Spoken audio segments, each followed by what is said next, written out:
Things can change in seconds at this intensive care unit in Aden. This is Janat. She's 18 months old and has been diagnosed with malaria and malnutrition. She's hovering between life and death. Did you request oxygen? There is nothing. The oxygen bottle in the room doesn't work. The doctor, Fatima, must improvise. It's not the first time she has felt helpless.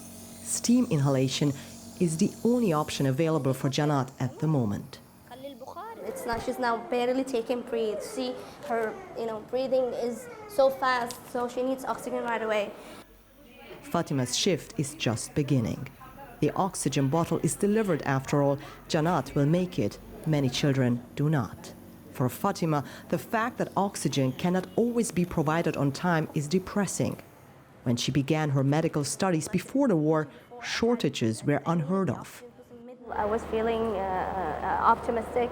I was really looking forward to graduate, but it's just so difficult to afford living, even for doctors that considered, the higher jobs here in the country. Happiness comes in small doses here. This father is relieved his daughter is gaining some weight for now. There are not enough doctors, and most of those here must work unpaid. Hospitals cannot cope. It's not just a lack of food in Yemen that brings a lot of people, especially malnourished children, to this hospital. Once they arrive, they face another problem, lack of medical supplies. And there's not enough space. Simply, there aren't enough beds for all these children. These children are new patients waiting in the hallway for admission. Yeah. Fatima was not prepared for this level of stress. After a 24-hour shift, she finally finds sanctuary at home. Photography helps her to unwind. At the age of 26, she finds her job overwhelming.